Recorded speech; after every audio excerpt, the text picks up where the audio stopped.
السلام علیکم ورحمۃ اللہ وبرکاتہ الحمد للہ رب العالمین والصلاة والسلام علی سید الانبیاء والمرسلین وعلى آلہ واصحابہ اجمعین ومن تبعهم بإحسان إلى يوم الدین اما بعد قال اللہ تبارک وتعالی فی القرآن المجید والفرقان الحمید اعوذ باللہ من الشیطان الرجیم بسم اللہ الرحمن الرحیم واستغفر لذنبک وللمؤمنین والمؤمنات صدق اللہ العظیم قال اللہ تبارک وتعالی فی شان حبیبہ صلی اللہ علیہ وسلم ان اللہ وملائکتہ یصلون علی النبی یا ایہا الذین آمنوا صلوا علیہ وسلموا تسلیما اللہم صلی وسلم وزد وبارک علی حبیبک سیدنا ونبینا ومولانا محمد وعلی آلہ واصحابہ اجمعین۔ عزیزان محترم، جیسا کہ آپ حضرات جانتے ہیں کہ تسلسل کے ساتھ آپ حضرات کے سامنے فرقہ وہابیہ کی تاریخ کا تذکرہ کیا جا رہا تھا، جس کے بانی محمد ابن عبد الوہاب نجدی ہیں، اور جنہوں نے کئی مسلمانوں کو کافر قرار دے کر ان کا قتل عام کیا اور ان کے مال کو حلال سمجھا اور مال غنیمت سمجھ کر اس کو لوٹ لیا، اور کئی صحابہ کے مزارات انہوں نے کیا کر دیے اور گنبدوں کو منہدم کر دیا۔ یہ تاریخ آپ کے سامنے پیچھے آ چکی ہے۔ اب رہا محمد ابن عبد الوہاب نجدی جو فرقہ وہابیہ کے بانی ہیں، ان کے عقائد کے حوالے سے باطل عقائد، غلط عقائد کے تعلق سے گفتگو کا آغاز کیا گیا تھا۔ گزشتہ وسیلے کے بارے میں ان کا نظریہ کیا تھا، اور پھر جمہور اہل سنت، صحابہ، تابعین وغیرہ کا عقیدہ کیا تھا، اور پھر ان کی غلط فہمی کیا ہے محمد بن عبد الوہاب نجدی کی، اس کے حوالے سے بات رکھی گئی تھی۔ آج محمد بن عبد الوہاب نجدی کا دوسرا جو عقیدہ ہے، عقیدہ شفاعت۔ عقیدہ شفاعت میں صحابہ، تابعین اور جمہور اہل سنت کا کیا مسلک ہے، اور پھر محمد بن عبد الوہاب نجدی کا کیا مسلک ہے، اور ان کی کیا غلط فہمی ہے، اور ان کا کیا استدلال باطل ہے، اس کا تذکرہ آپ کے سامنے کیا جائے گا۔ عزیزان محترم، سب سے پہلے شفاعت کہتے کس کو ہے؟ شفاعت کہتے ہیں، شفاعت کے لفظی معنی وسیلہ اور طلب کے آتے ہیں۔ شفاعت کے لفظی معنی وسیلہ اور طلب کے آتے ہیں، اور شریعت کی زبان میں، شریعت کی اصطلاح میں شفاعت کہتے ہیں کسی کے لیے خیر کو طلب کرنا، کسی کے لیے بھلائی کو طلب کرنا، خواہ وہ دنیا کی بھلائی ہو یا آخرت کی بھلائی ہو۔ یہ کسی کے لیے بھلائی کی طلب کرنا، یہ شفاعت کہلاتا ہے۔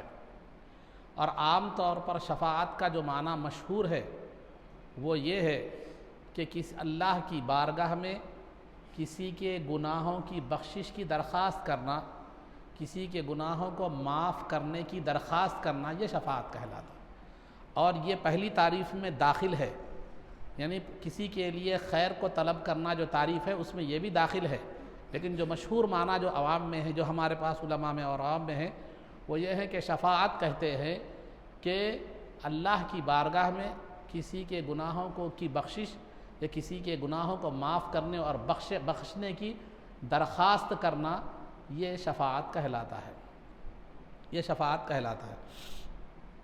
اب شفاعت جمہور اہل سنت کے پاس، علماء سب کے پاس، انسان کے انبیاء بھی شفاعت کریں گے، اولیاء بھی شفاعت کریں گے، یعنی اپنے ماننے والوں کی یا اپنے معتقدین کی یا اپنے محبت کرنے والوں کی شفاعت کریں گے، یعنی اللہ کی بارگاہ میں ان کی بخشش کی درخواست کریں گے، اور نیک اعمال بھی شفاعت کریں گے، فرشتے بھی شفاعت کریں گے، عام مومنین بھی شفاعت کریں گے، اور جو بچے معصوم انتقال کر چکے ہیں، نابالغ بچے، وہ بھی شفاعت کریں گے، اور یہاں تک بھی روایتوں میں آتا ہے کہ فرشتے اور کعبۃ اللہ بھی شفاعت کرے گا۔ تو یہ شفاعت کا مطلب یہ تمام چیزوں کو اللہ نے شفاعت کا حق دیا ہے. یہ سب کیا کریں گے؟ حفاظ اکرام بھی شفاعت کریں گے. یہ ایک بات، یہ تمام کا عقیدہ ہے. یہ اہل سنت کا میں عقیدہ بتا رہا ہوں. پہلے جمہور اہل سنت کا عقیدہ کیا ہے؟ انبیاء، صحابہ، تابعین، تبع تابعین، اولیاء، حفاظ، مومنین، نیک اعمال اور فرشتے اور کعبۃ اللہ، یہ سب چیزیں کیا کر چھوٹے معصوم بچے جو انتقال کر چکے ہیں، یہ سب کے سب جو ہے نا گنہگاروں کی بخشش کی درخواست اللہ رب العزت کی بارگاہ میں کریں گے اور شفاعت کریں گے. اللہ رب العزت اپنے فضل و کرم سے جس کو مستحق پائے گا اس کو شفاعت کیا اس کی شفاعت فرمائے گا، اس کی بخشش فرمائے گا. یہ اہل سنت جماعت کا عقیدہ ہے. اور جو ہے نا محمد، جہاں تک سرکار دو عالم صلی اللہ علیہ وسلم کی شفاعت کا تعلق ہے، یہ سرکار کو یہ خصوصیت حاصل ہے کہ سرکار کو مطلق طور پر شفاعت کی اجازت دے دی گئی ہے. سرکار کو ہر ایک کے لیے خاص طور پر شفاعت کی اجازت لینے کی ضرورت نہیں ہے. سرکار کو مطلق طور پر جو ہے نا شفاعت کی اجازت دے دی گئی ہے. تو یہ لوگ کیا کر سکتے ہیں؟ شفاعت کر سکتے ہیں. اور ان سے شفاعت طلب کرنا، یعنی انبیاء سے، اولیاء سے، صحابہ سے، تابعین سے، جو ہے نا جن سے یہ جو بزرگان دین سے، ان سے شفاعت طلب کرنا، یعنی ان کی بارگاہ میں درخواست کرنا کہ آپ اللہ رب العزت سے ہماری بخشش کے لیے دعا کیجئے. یہ ان کی بارگاہ میں درخواست کرنا، یہ ان سے شفاعت طلب کرنا کہلاتا ہے. تو ان سے شفاعت طلب کرنا، انبیاء ہو، اولیاء ہوں، صحابہ ہوں، یہ ان سے شفاعت طلب کرنا اہل سنت والجماعت کے پاس زندگی میں بھی جائز ہے، زندگی کے بعد بھی جائز ہے. پہلے میں عقیدہ بتا رہا ہوں، اس کے بعد پھر دلائل میں رکھوں گا آپ کے سامنے، دلائل رکھوں گا. بات واضح ہے آپ کے سامنے. تو شفاعت کا حق سب کو ہے، انبیاء کو، صحابہ کو، تابعین، اولیاء، سب کو ہے شفاعت کا حق. اور ان سے شفاعت طلب کرنا زندگی میں بھی جائز ہے اور زندگی کے بعد بھی جو ہے نا جائز ہے. اور سرکار کو یہ خصوصیت حاصل ہے کہ آپ کو کسی کی شفاعت کرنے کے لیے اللہ سے خصوصی اجازت لینے کی ضرورت نہیں ہے، بلکہ اللہ نے آپ کو عام اجازت دے دی ہے کہ آپ جو ہے نا جس کو شفاعت کا اہل اور قابل سمجھتے ہیں آپ ان کی کیا کیجئے؟ شفاعت کیجئے، ان کے گناہوں کی بخشش کی میری بارگاہ میں درخواست کیجئے. یہ اب رہا محمد بن عبد الوہاب نجدی جو تھے، ان کا عقیدہ کیا تھا کہ وہ کہتے ہیں کہ زندگی میں اور آخرت میں، زندگی میں اور آخرت میں انبیاء سے اور جو ہے نا اولیاء سے شفاعت طلب کر سکتے ہیں. ان سے یہ درخواست کر سکتے ہیں کہ آپ ہماری بخشش کی اللہ رب العزت کی بارگاہ میں سفارش کیجئے. لیکن زندگی کے بعد ان سے شفاعت کی درخواست نہیں کر سکتے. ان سے شفاعت کی درخواست کرنا کفر ہے، ایسا کرنے والا کافر ہے، اور اس کا قتل حلال ہے، اور اس کا مال غنیمت یعنی جائز ہے، حلال ہے. یہ محمد بن عبد الوہاب نجدی کا عقیدہ ہے، جو اپنی کتاب الشبہات میں انہوں نے یہ درج کیا ہے. ان کی کتاب ہے کتاب الشبہات عربی میں. اس کا خلاصہ میں عربی عبارت کا خلاصہ بتا رہا ہوں. تو ان کے پاس انبیاء اور صالحین سے زندگی میں بھی آپ درخواست کر سکتے ہیں، انبیاء کی بارگاہ میں، اولیاء کی بارگاہ میں جا کے آپ ہمارے لیے اللہ سے بخشش کی دعا کیجئے، درخواست کیجئے. اور حشر کے دن بھی کر سکتے ہیں. لیکن وفات کے بعد ان کی مزار پر جا کر یا مزار پر نہ جا کر بھی ان کی زندگی کے بعد ان سے شفاعت کی درخواست نہیں کر سکتے. یہ کفر ہے، ایسا کرنے والا کافر ہے، اور اس سے جنگ جائز ہے، اور اس کا قتل جو ہے نا حلال ہے، اور اس کا مال جائز ہے، مال غنیمت ہے. جیسے کافروں کا مال جو ہے نا جو جن کافروں سے جنگ کی گئی ہے ان کا مال جیسے مال غنیمت ہے، حلال ہے، وہ یہ سب چیز جائے. تو یہ محمد بن عبد الوہاب نجدی کا عقیدہ ہے. تو پہلے تو یہ بات ان کی دلیل کیا ہے کہ جو مرنے کے بعد جو ہے نا انبیاء اور صالحین سے آپ شفاعت طلب نہیں کر سکتے، ان کی دلیل کیا ہے؟ اس پر انہوں نے جو دلیل دی ہے قرآن کریم کی یہ آیت ہے، فَلَا تَدْعُوا مَعَ اللَّهِ. اور ایک ان کا عقیدہ یہ ہے کہ نبی پاک صلی اللہ علیہ وسلم کو عام اجازت نہیں ہے شفاعت کی، بلکہ ان کو خاص طور پر اجازت لینی پڑے گی۔ کسی کی بھی شفاعت کرنا ہے تو ان کو خاص طور پر جو ہے نا اجازت اللہ رب العزت سے لینی پڑے گی، یہ ان کا عقیدہ ہے۔ عام اہل سنت کا کیا ہے؟ اللہ نے اجازت دے دی ہے سرکار کو عام طور پر شفاعت کی، خاص طور پر سرکار کو شفاعت کی اجازت لینے کی ضرورت نہیں ہے، یہ ہمارا اہل سنت کا عقیدہ۔ تو آئیے، تو انبیاء اور صالحین کی محمد بن عبد الوہاب نجدی کا عقیدہ جو ہے، انبیاء اور صالحین سے زندگی میں اور زندگی کے بعد آخرت میں شفاعت طلب کر سکتے ہیں، مرنے کے بعد شفاعت طلب نہیں کر سکتے، مرنے کے بعد شفاعت طلب نہیں کر سکتے، یہ ان کا عقیدہ ہے۔ تو اس کے بعد وہ اپنے عقیدے پر وہ جو دلیل دیتے ہیں، فَلَا تَدْعُوا مَعَ اللَّهِ أَحَدًا، ان کا دلیل، قرآن کی دلیل یہ ہے، مرنے کے بعد انبیاء اور اولیاء سے شفاعت طلب نہیں کر سکتے۔ اس پر انہوں نے جو دلیل دی ہے فَلَا تَدْعُوا مَعَ اللَّهِ أَحَدًا، کہ اس کا ایک لفظی ترجمہ ہے، ایک اس کا ایک مطلب اور مراد ہے۔ پہلے لفظی ترجمہ میں کروں، فَلَا تَدْعُوا، تم مت پکارو، مَعَ اللَّهِ، اللہ کے ساتھ، أَحَدًا، کسی کو، اللہ کے ساتھ کسی کو مت پکارو۔ اللہ کے ساتھ کا مطلب اللہ کے دوسرے کو، جس کو تم پکار رہے ہو اس کو خدا کا درجہ دے کر مت پکارو، ورنہ خالی پکارنا تو جیسا میں بھی آپ کو پکارتا ہوں، آپ بھی کسی کو پکارتے ہیں، کسی اور، یہ تو پھر ویسا وہ پورے کافر ہو جاتے ہیں۔ تو اللہ کے ساتھ کسی کو خدا کا درجہ دے کر مت پکارو، یہ آیت کا مطلب لفظی معنی بتا رہا ہوں میں۔ فَلَا تَدْعُوا، مت پکارو، مَعَ اللَّهِ، اللہ کے ساتھ، أَحَدًا، کسی کو، تو خدا کے ساتھ کسی کو مت پکارو، یعنی تم جو دوسرے کو پکار رہے ہو اس کو خدا کا درجہ دے کر کیا کرو، مت پکارو۔ یہ عام لفظی معنی ہے، لفظی معنی، لفظ معنی۔ اس کا مطلب کیا ہے؟ جو مفسرین نے، شارحین نے، احادیث میں اس کا جو مطلب بیان کیا گیا ہے وہ یہ ہے کہ اللہ کے علاوہ کسی کی عبادت مت کرو، اللہ کے علاوہ کسی کی عبادت مت کرو۔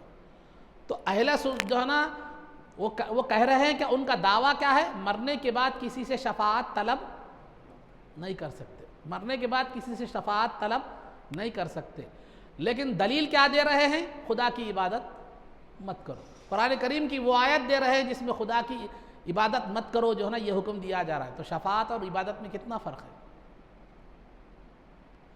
شفاعت اور عبادت میں کتنا فرق ہے؟ ہم جس سے بھی، انبیاء سے بھی شفاعت طلب کر رہے ہیں، اولیاء سے بھی طلب کر رہے ہیں، تو خدا کا بندہ سمجھ کر جو ہے نا طلب کر رہے ہیں، ان کی یہ شفاعت عبادت نہیں ہے، شفاعت اور عبادت میں فرق نہیں۔ تو دلیل ان کا دعویٰ تو یہ ہے کہ مرنے کے بعد انبیاء اور اولیاء سے شفاعت طلب مت کرو، اور دلیل میں جو قرآن کی آیت دے رہے ہیں اس کا مطلب یہ ہے کہ جو ہے نا اللہ رب العزت سے، اللہ کے علاوہ کسی کو مت پکارو، اللہ کے علاوہ کسی کی عبادت مت کرو۔ عبادت ایک الگ چیز ہے، شفاعت ایک الگ چیز ہے۔ عبادت جو ہوتی ہے صرف اللہ کے لیے ہوتی ہے، اور جو ہے نا اللہ کے علاوہ کسی اور کی نہیں ہوتی، اور شفاعت جو ہوتی ہے وہ اللہ رب العزت جس کو اجازت دیتا ہے ان سے کہے شفاعت طلب کی جا سکتی ہے، شفاعت مخلوق سے بھی طلب کی جا سکتی ہے، مخلوق سے طلب کی جا سکتی ہے۔ تو دلیل میں دعوے میں کوئی مناسبت نہیں ہے، دلیل میں دعوے میں کوئی مناسبت، ایک بات۔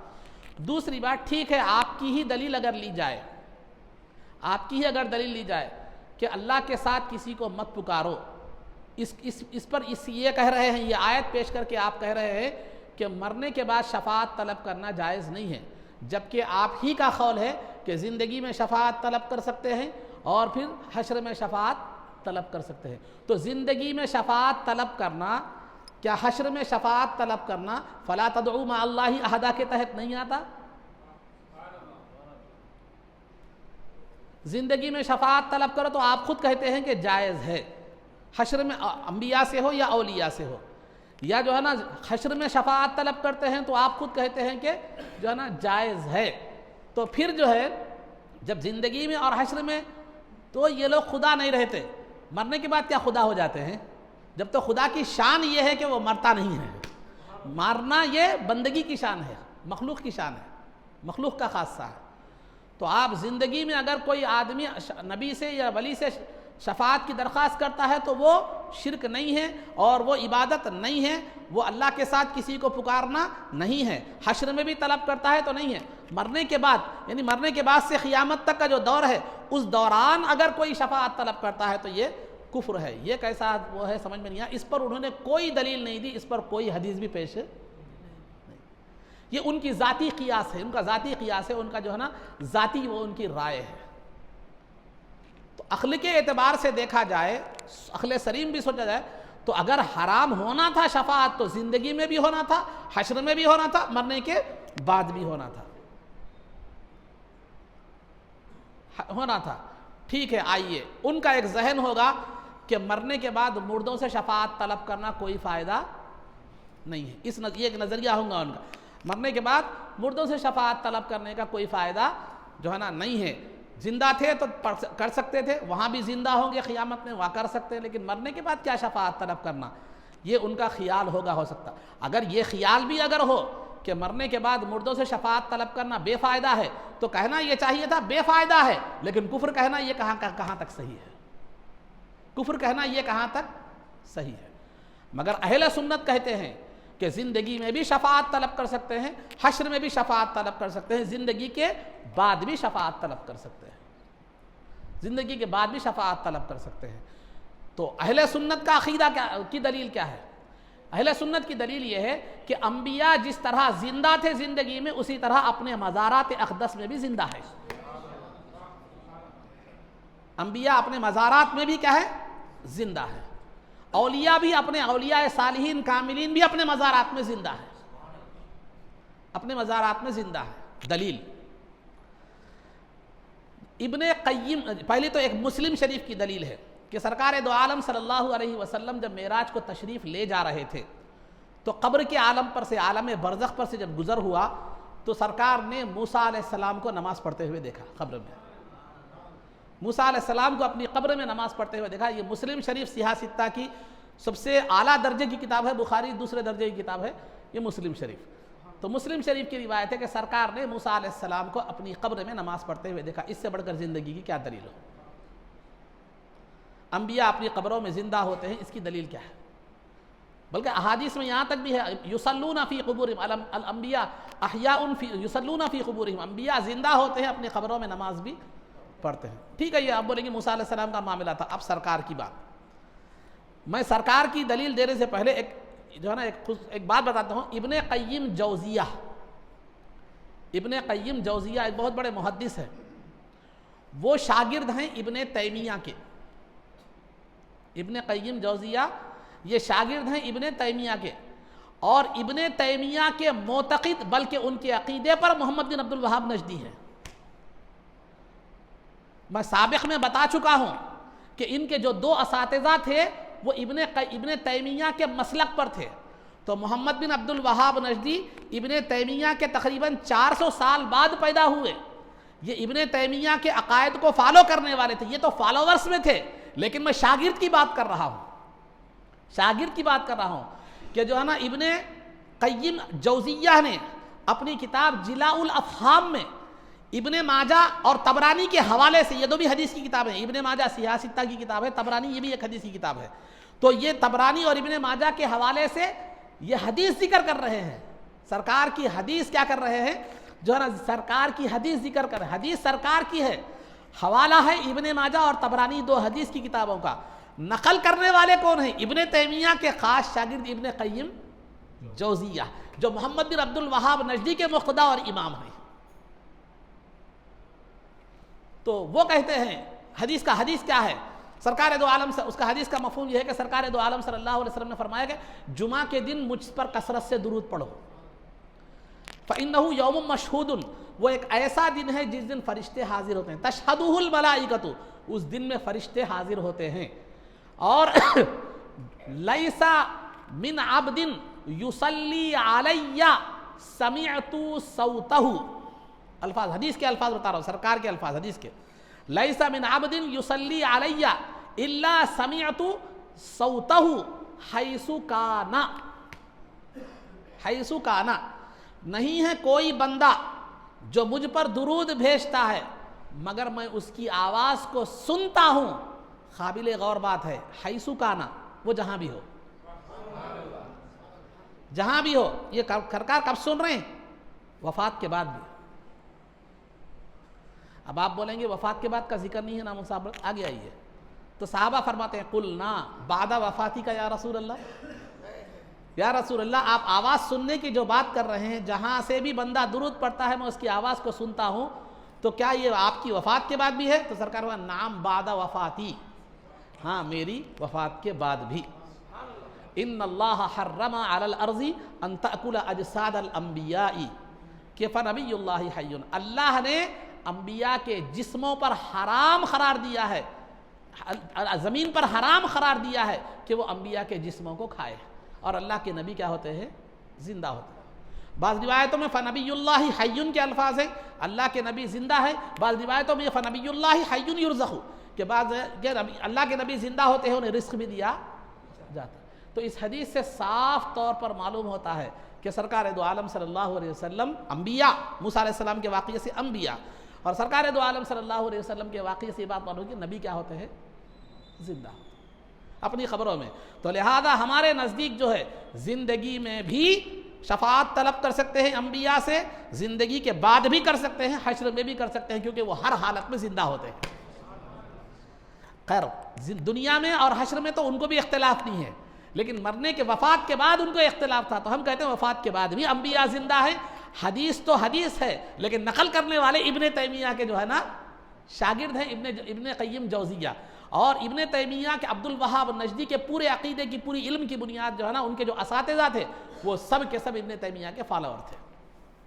میں سابق میں اس کی وضاحت کر چکا ہوں، سابق میں وضاحت آ چکی ہے. ہوگی بات. تو یہ انبیاء کی زندگی کی بات ہے. اور ایک بات صالحین کی زندگی کے بارے میں، کیا مرنے کے بعد، وفات کے بعد صالحین اللہ کے نیک بندے بھی زندہ ہوتے ہیں؟ تو علامہ ابن کثیر یہ بھی ابن تیمیہ کے شاگرد ہیں، یہ بھی ابن تیمیہ کے شاگرد ہیں. محمد بن عبد الوہاب نجدی تو 400 سال بعد پیدا ہوئی، یہ فالوورز میں ہیں ان کے، لیکن شاگرد کی بات کر رہا ہوں. علامہ ابن کثیر تفسیر ابن کثیر میں جو ہے نا یہ واقعہ لکھتے ہیں کہ ایک بڑا نیک عبادت گزار آدمی تھا. یہ ابن عساکر کے حوالے تفسیر ابن کثیر ہے، ابن کثیر تفسیر ہے، علامہ ابن کثیر کی تفسیر ابن کثیر ہے. اس میں جو روایت ہے ابن عساکر کی ہے، روایت جو ہے واقعہ جو ہے ابن عساکر سے انہوں نے کیا کیا ہے؟ نقل کیا ہے. اور ابن عساکر نے عمرو بن جامع نامی ایک شخصیت کی زندگی لکھ رہے تھے، زندگی کے حالات لکھ رہے تھے. کون؟ ابن عساکر. ابن عساکر جو ہے نا یہ بھی ایک بہت بڑے محدث ہے. ابن عساکر نے ایک مورخ بھی ہیں. تو ابن عساکر عمرو بن جامع کی تاریخ لکھ رہے تھے، تو ان کی تاریخ میں انہوں نے یہ واقعہ ذکر کیا ہے، اور اس واقعے کو ابن عساکر کے حوالے سے علامہ ابن کثیر نے تفسیر ابن کثیر میں ذکر کیا ہے، تفسیر ابن کثیر میں ذکر کیا ہے. تو واقعہ کیا ہے؟ واقعہ یہ ہے کہ ایک نیک عبادت گزار نوجوان تھا، وہ ہمیشہ نماز پڑھنا، عبادت الہی میں جو ہے نا مصروف رہتا تھا. تو ایک مرتبہ ایک عورت نے اسے زنا کی دعوت دی، ایک عورت نے جو ہے نا زنا سے جو ہے نا زنا کی دعوت دی. تو فوراً جو ہے نا خیال آیا کہ یہ اللہ کی نافرمانی ہے. قرآن کریم کی یہ آیت یاد آ گئی، ان الذین اتقوا اذا مسهم طائف من الشیطان تذکروا فاذا هم مبصرون، کہ یہ آیت ان کو اس نوجوان کے ذہن میں آ گئی کہ جو اللہ رب العزت سے ڈرنے والے ہیں تو وہ جب شیطان ان کے دل میں غلط وسوسہ ڈالتا ہے تو وہ فوراً آگاہ ہو جاتے ہیں، باخبر ہو جاتے ہیں. یہ آیت یاد آ گئی. جب وہ عورت نے زنا کی طرف بلایا تو اس نوجوان کو، عبادت گزار نوجوان کو جو ہے نا وہ آیت یاد آ گئی اور خوف الہی سے بے ہوش ہو گیا، خوف الہی سے بے ہوش ہو گیا. پھر جب وہ نوجوان بیدار ہوا تو بیدار ہوتے ہی وہی کیفیت تھی، پھر وہی آیت یاد آ گئی. تو اب دوسری مرتبہ بے ہوشی کے بجائے دنیا سے چل بسا، خوف الہی سے دنیا سے چل بسا. بہرحال جس دن انتقال ہوا رات میں وفات ہو گئی، تدفین وغیرہ ہو گئی. ہونے کے بعد عمرو بن جامع جن کی سیرت لکھی جا رہی ہے، وہ عمرو بن جامع جو ہے نا وہ آتے ہیں اس نوجوان کے والد کو کیا کرتے ہیں؟ تعزیت وغیرہ پیش کر کے تعزیتی کلمات کہنے کے بعد کہتے ہیں کہ جو نوجوان خدا کے خوف سے انتقال کرتا ہے اسے 2 جنتیں ملتی ہیں. باپ کو تسلی دینے کے لیے وہ الفاظ کہتے ہیں. اس کے بعد عمرو بن جامع اس نوجوان کی قبر پر جاتے ہیں. جا کر اس کے لیے دعا کرتے ہیں تو نوجوان کی قبر سے آواز آتی ہے کہ اللہ نے مجھے 2 جنتیں عطا کر دی، اللہ نے مجھے 2 جنتیں عطا کی۔ اس سے بڑھ کر زندگی کے کیا ثبوت ہو؟ صالحین، وہ کوئی نبی نہیں تھے، وہ اللہ کے نیک بندہ تھے۔ یہ کون ذکر کر رہے ہیں؟ علامہ ابن کثیر اپنی تفسیر میں، جو ابن تیمیہ کے شاگرد ہیں ابن کثیر جو ہے نا ذکر کر رہے ہیں تفسیر ابن کثیر میں، اور پھر حوالہ کیا ہے؟ ابن عساکر کے حوالے سے کیا کر رہے ہیں؟ ذکر کر رہے ہیں۔ تو اس سے، اور آپ آج کل میڈیا عام ہو گیا، کئی مقامات پر خبریں کھوجے تو دیکھیے خبریں سلامت مل رہی ہیں، یہ تو آپ دیکھ بھی رہے ہیں۔ کئی اللہ کے نیک بندوں کی خبریں کھو دی، حیدرآباد کے خود واقعات ہیں، ہندوستان میں کئی مقامات پر آپ واقعات دیکھنے میں آتے، خبریں کھو دی گئی، کوئی دوسری خبر کھود رہی تو مزار نکلی بالکل ناش جو ہے نا بالکل تازی تھی، 10 سال 12 سال 13 سال صحابہ کے واقعات بھی ایسے آپ کو ملے گی، لیکن مختصر وقت ہے، میں آپ کا ذکر اس میں نہیں کر رہا۔ تو عزیزان محترم، تو نتیجہ کیا نکلا کہ محمد بن عبد الوہاب نجدی صاحب تو یہ کہتے ہیں کہ زندگی میں انبیاء اور اولیاء سے شفاعت طلب کر سکتے ہیں، حشر میں طلب کر سکتے ہیں، لیکن وفات کے بعد طلب نہیں کر سکتے۔ وفات کے بعد طلب کرنا یہ کفر ہے، اور ویسا کرنے والا کافر ہے، اس سے جنگ جائز ہے، اس کا مال غنیمت اور حلال ہے۔ اس پر جو دلیل انہوں نے دی ہے فَلَا تَدْعُوا مَعَ اللَّهِ أَحَدًا، کہ اللہ کے سوا کسی کو مت پکارو، عبادت کی دلیل یہ ہے، شفاعت کے ناجائز ہونے پر عبادت کی دلیل دی ہے۔ تو ہم کیا اہل سنت کیا کہتے ہیں؟ زندگی میں بھی طلب کر سکتے ہیں، زندگی وفات کے بعد بھی طلب کر سکتے ہیں، حشر میں بھی طلب کر سکتے ہیں۔ کیوں؟ کیونکہ انبیاء وفات کے بعد بھی اپنی مزارات میں اپنی شان کے ساتھ، انبیاء اور اولیاء اپنے مراتب کے ساتھ زندہ ہوتے ہیں۔ ارے عام مومنین بھی کے تعلق سے بھی آپ کو بات بتاتا چلو، آپ قبرستان گئے تو حدیث میں کیا حکم ہے؟ سلام کرنے کا حکم ہے مردوں کو، السلام علیکم دارا قوم مؤمنین، کہ اے مومنو تم پر سلامتی ہو۔ کس کو سلام کر رہے ہیں آپ؟ اگر وہ نہیں سنتا تو سلام کیوں کر رہے ہیں؟ بلکہ بخاری میں تو جنگ بدر کے بعد جو ہے نا کافروں کی لاشیں بدر کے کنویں میں ڈال دی گئی تھی، تو سرکار نے ان کافروں کی لاشوں سے مخاطب ہو کر فرمایا، بخاری کی جلد ثانی میں آپ کتاب المغازی میں، تو جو ہے نا سرکار نے ان سے خطاب کر کے فرمایا فَهَلْ وَجَدْتُم مَّا وَعَدَ رَبُّكُمْ حَقًّا، اے کافرو کیا اللہ نے تم سے جو عذاب کا وعدہ کیا تھا کیا تم نے اس کو پا لیا؟ تو صحابہ نے عرض کیا یا رسول اللہ یہ تو مردے ہیں، تو سرکار نے فرمایا وہ تم سے زیادہ سنتے ہیں۔ تو لہٰذا عزیزان محترم مسئلہ کلیئر ہو گیا کہ محمد بن عبد الوہاب نجدی صاحب کا عقیدہ کیا ہے، پھر ان کی بے بنیاد دلیل کیا ہے، اور پھر جو ہے نا ہمارے پاس اہل سنت کا عقیدہ کیا ہے کہ انبیاء اولیاء سے زندگی میں بھی، حشر میں بھی، زندگی کے بعد بھی کیا کر سکتے ہیں؟ شفاعت طلب کر سکتے ہیں، اس لیے کہ اللہ نے انہیں یہ اختیار دیا ہے۔ اللہ کے دیے ہوئے اختیار کی بنیاد پر ہم کیا کر رہے ہیں؟ اس کو جو ہے نا مشرک کہنا، کافر کہنا کب کہتے ہیں؟ اللہ کا انکار کرنے والے کو کافر کہتے ہیں، اللہ کے ساتھ کسی دوسرے کو خدا کے برابر کھڑا کرنے والے کو کافر مشرک کہتے ہیں۔ ہم نے نہ اولیاء کو جو ہے نا خدا کے برابر قرار دیا، نہ انبیاء کو خدا کے برابر قرار دیا۔ زندگی میں اس نے دی تو زندگی کے بعد کیسا دیں گے؟ تو ہم شفاعت کسی سے بھی طلب کرتے ہیں تو یہ سمجھ کر طلب کرتے ہیں کہ اللہ کے یہ مقرب بندے ہیں، اللہ نے ان کو یہ اختیار دیا ہے، اگر یہ بات، اگر یہ ہماری سفارش اللہ کی بارگاہ میں جو ہے نا کرے تو اللہ رب العزت ہماری بخشش فرما سکتا ہے۔ یہ ہو گیا بات۔ اب دوسری بات جو ہے سرکار کو خصوصی شفاعت لینے کی، میں بتایا تھا کہ اہل سنت والجماعت کے پاس کا یہ عقیدہ ہے۔ کیا عقیدہ ہے؟ کہ سرکار کو اللہ نے مطلق شفاعت کی اجازت دے دی ہے کہ وہ جس کو اہل سمجھے، جس کو مناسب سمجھے کیا کر سکتے ہیں؟ شفاعت کر سکتے ہیں۔ یہ جو ہے نا یہ ہمارا عقیدہ ہے۔ لیکن محمد بن عبد الوہاب نجدی صاحب کا جو عقیدہ ہے وہ یہ ہے کہ جو ہے شفاعت کے لیے سرکار کو شفاعت کرنا ہے کسی کو بھی تو خاص طور پر اجازت لینی پڑے گی، خاص طور پر اجازت لینی پڑے گی۔ جیسے قرآن کریم کی آیت ہے لا یملکون الشفاعۃ الا من اتخذ عند الرحمن جو ہے نا عہدا، کہ وہ شفاعت کے مالک نہیں ہو سکتے، جو ہے نا شفاعت کے مالک نہیں ہو سکتے مگر جنہوں نے اللہ کے پاس سے عہد لے لیا ہے، اور جن کو اللہ نے کیا کی ہے؟ اجازت دی ہے۔ یومئذ لا تنفع الشفاعۃ الا من اذن له الرحمن جو ہے نا عہدا، کہ قیامت کے دن جو ہے نا شفاعت کسی کو فائدہ نہیں دے گی مگر اللہ جس کو شفاعت کی اجازت دے۔ بالکل یقیناً اس میں شک کیا ہے؟ اللہ کی اجازت کے بغیر کوئی نبی کوئی ولی شفاعت نہیں کر سکتے۔ اب مسئلہ یہ ہے کہ کیا خاص طور پر ہر ایک کے لیے اجازت لینا ضروری ہے یا نہیں ہے؟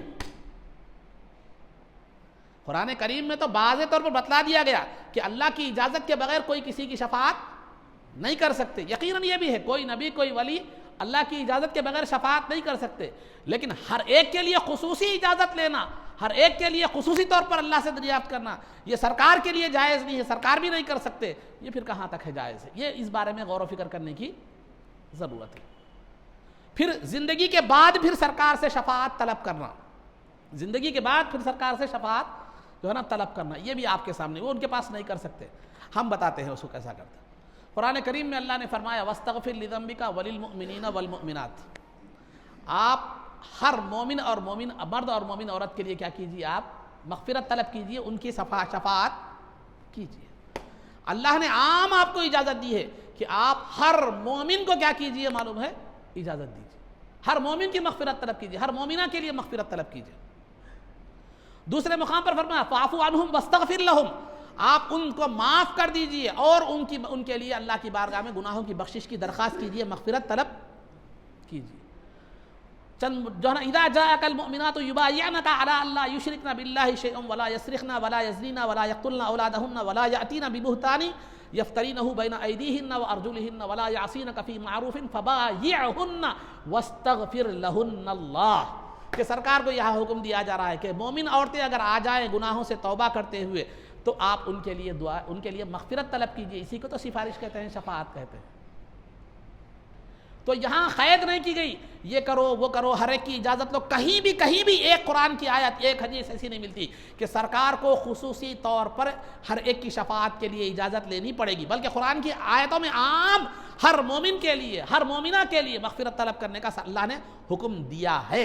اللہ خود جب عام طور پر شفاعت کا حکم دے رہا ہو، پھر یہ کیسے تصور کر سکتے ہیں کہ ہر ایک کے لیے خصوصی شفاعت اجازت لی جائے، خصوصیت کے ساتھ اجازت لی جائے، جیسا محمد بن عبد الوہاب نجدی صاحب کا قول ہے کہ سرکار کو مطلق عام اجازت نہیں ہے، بلکہ ہر ایک کے لیے کیا ہے معلوم ہے علیحدہ اجازت ہے۔ ایسی کئی بھی دلیل وہ پیش نہیں کر سکے، ایسا کہ نہ قرآن کی کوئی آیت نہ کوئی حدیث پیش کر سکے، یہ ان کی اپنی ذہنی اپج ہے، اپنی رائے ہے، جبکہ قرآن کی آیتیں بتا رہے ہیں ہر مومن مومنہ کے لیے، ایک نہیں 4 20 آیتیں ہیں کہ ہر ایک کے لیے کیا کرو؟ دعائے مغفرت کرو، ان کے گناہوں کی بخشش کی درخواست کرو، اسی کا نام تو شفاعت ہے، جیسے میں نے شروع میں شفاعت کا مفہوم آپ کے سامنے عرض کیا ہے۔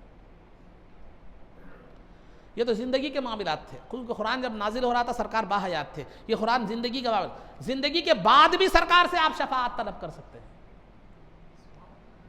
زندگی کے بعد بھی آپ سرکار سے شفاعت طلب کرتے ہیں۔ قرآن کریم میں اللہ فرماتا ہے وَلَوْ أَنَّهُمْ إِذْ ظَلَمُوا أَنفُسَهُمْ جَاءُوكَ فَاسْتَغْفَرُوا اللَّهَ وَاسْتَغْفَرَ لَهُمُ الرَّسُولُ لَوَجَدُوا اللَّهَ تَوَّابًا رَحِيمًا، اگر لوگ گناہ کر کے اپنے آپ پر ظلم کر لیں تو جاؤ وہ آپ کی بارگاہ میں آئیں، اے محبوب آپ کی بارگاہ میں آئیں، جو ہے نا فاستغفر اللہ، وہ اللہ سے مغفرت طلب کرے، اللہ سے مغفرت طلب کرنے پر اکتفا نہیں کیا گیا، واستغفر لهم الرسول، پھر رسول ان کے لیے مغفرت طلب کرے، ان کی شفاعت کی درخواست کرے، ان کے گناہوں کی بخشش کی درخواست کریں، تو لَوَجَدُوا اللَّهَ تَوَّابًا رَحِيمًا، تو وہ ضرور بضرور اللہ رب العزت کو خوب توبہ قبول کرنے والا بخشنے والا پائیں گے۔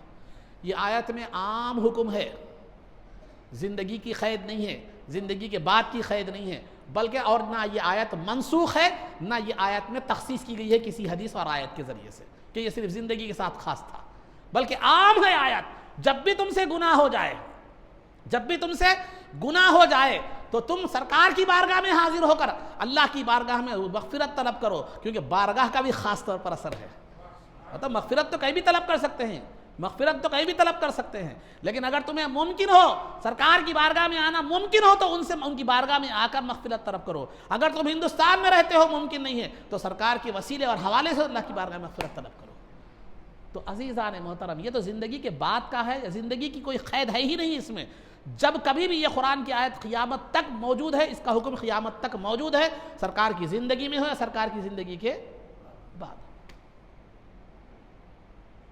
تو عزیزان محترم، اگر عقلی اعتبار سے بھی اگر سوچا جائے، عقلی اعتبار سے بھی اگر سوچا جائے تو کیا ایسا ہو سکتا ہے کہ اللہ جو ہے نا کسی بندے کو زندگی میں شفاعت کا اختیار دی؟ اس کو محمد بن عبد الوہاب نجدی صاحب بھی مان رہے ہیں، تو اگر کسی کو زندگی میں اختیار دے، پھر زندگی کے بعد وہ اختیار چھین لے، پھر زندگی ختم ہونے کے بعد قیامت میں وہ اختیار دے۔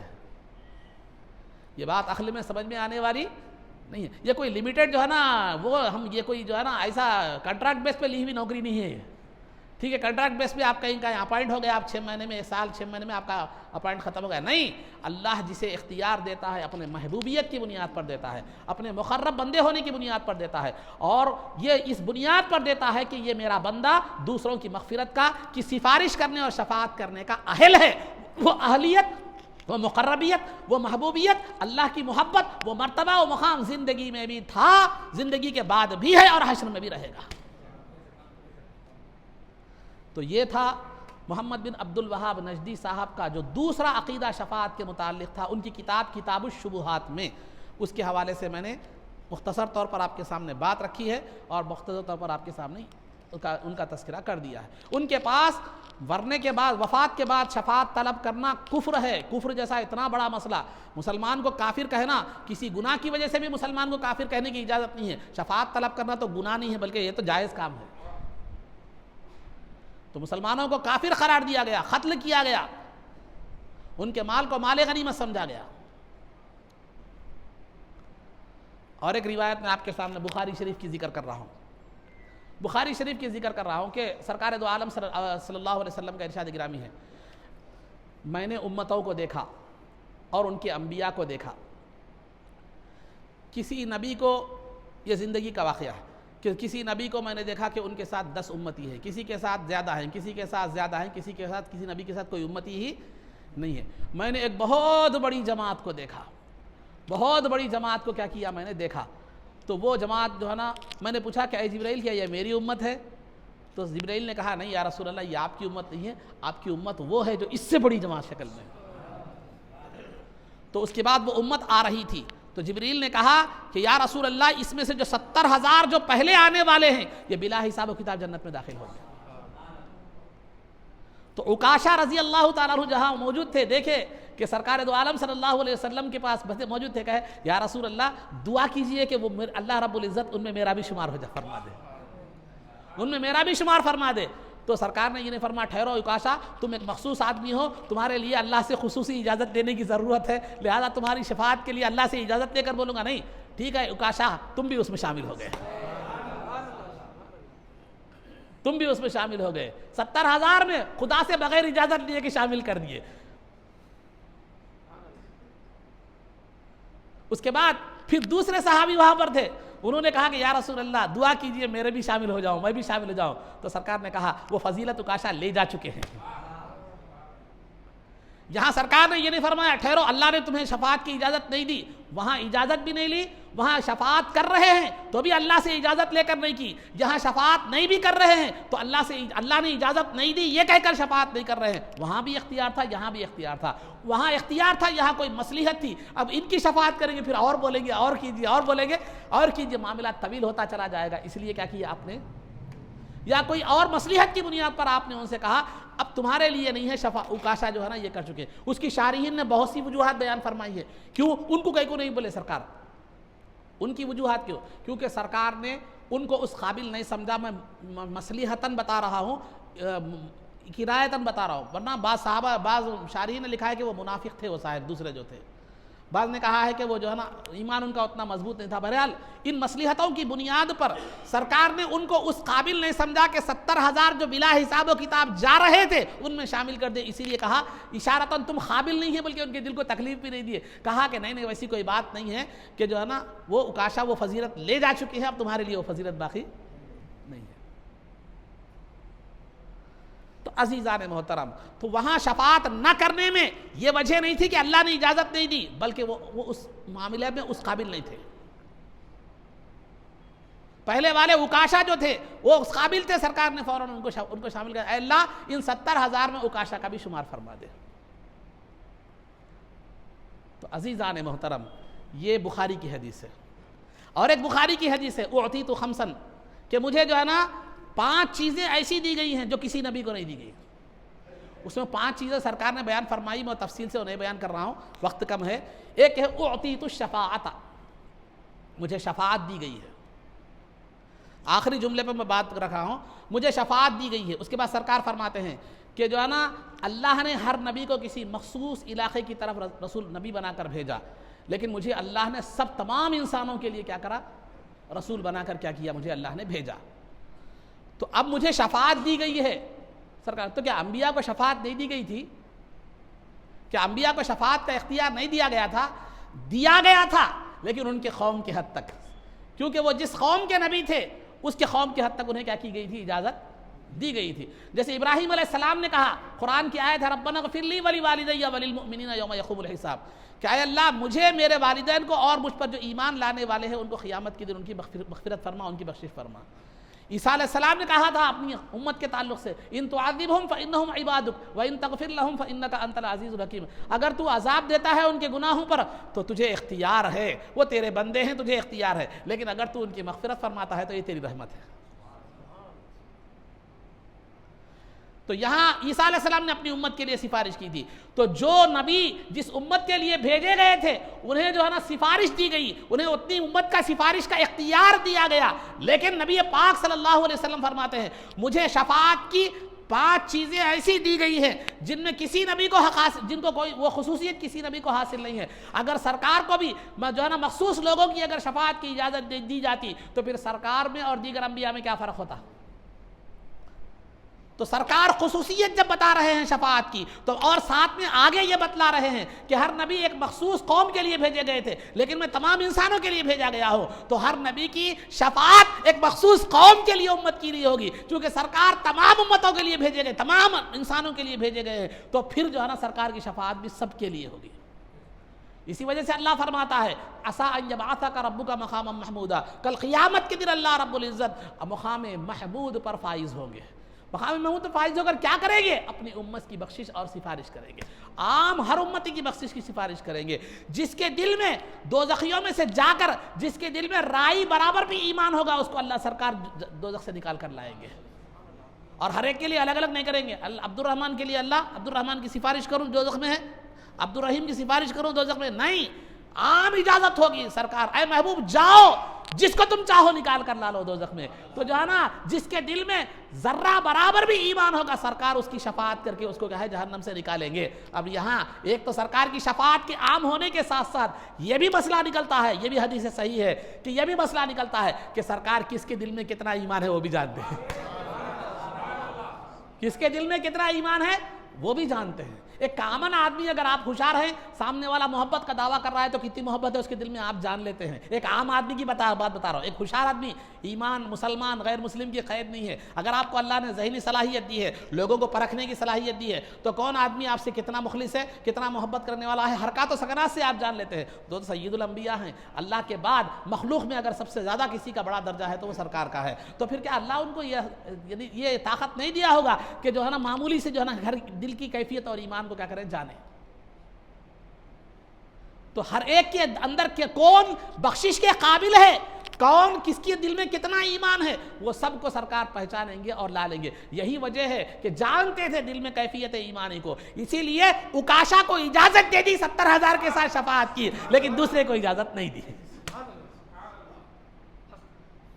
تو عزیزان محترم، یہ ہے اہل سنت والجماعت کا عقیدہ کہ خلاصہ گفتگو یہ ہے کہ شفاعت کے معنی ہے طلب کرنا، شفاعت کے معنی ہے طلب کرنا، اور اصطلاح میں کہتے ہیں، شریعت کی زبان میں کہتے ہیں کسی کی خیر، کسی کی مغفرت، کسی کے گناہوں کی بخشش کی اللہ کی بارگاہ میں کیا کرنا؟ مطالبہ کرنا، یہ کیا ہے؟ یہ شفاعت کہلاتا ہے۔ اور شفاعت انبیاء بھی کرتے ہیں، اولیاء بھی کرتے ہیں، صالحین بھی کرتے ہیں، نیک اعمال بھی کرتے ہیں، فرشتے بھی کرتے ہیں، اور جو ہے نا بچے، چھوٹے بچے جو انتقال کر گئے ہیں وہ بھی کرتے ہیں۔ اور انبیاء اور صالحین زندگی میں بھی شفاعت کرتے تھے، زندگی کے بعد بھی شفاعت ان سے طلب کر سکتے ہیں اور وہ کرتے ہیں شفاعت، اور حشر میں بھی شفاعت ان سے طلب کر سکتے ہیں اور وہ کرتے ہیں۔ یہ خلاصہ ہے، یہ اہل سنت والجماعت کا جو ہے نا عقیدہ ہے۔ اللہ رب العزت سے جو ہے نا دعا ہے کہ جو کچھ بھی کہا گیا اس پر عمل کی توفیق رفیق عطا فرما، ہمیں حق کہنے، حق سننے اور حق پر عمل کرنے کی توفیق عطا فرما۔ عزت و عافیت کی زندگی دے اور ایمان پر ہمارا خاتمہ فرما، رسول پاک صلی اللہ علیہ وسلم کے قدموں میں ہمارا حشر فرما، آپ کی شفاعت عظمیٰ سے ہم کو بہرور فرما، آپ کے دست مبارک سے جام کوثر پینا نصیب فرما، جنت میں آپ کی غلامی معیت اور رفاقت نصیب فرما۔ صلی اللہ تعالی وسلم علی خیر خلقہ سیدنا محمد وآلہ وصحبہ اجمعین برحمتک یا ارحم الراحمین والحمد للہ رب العالمین۔ سنتوں کے لیے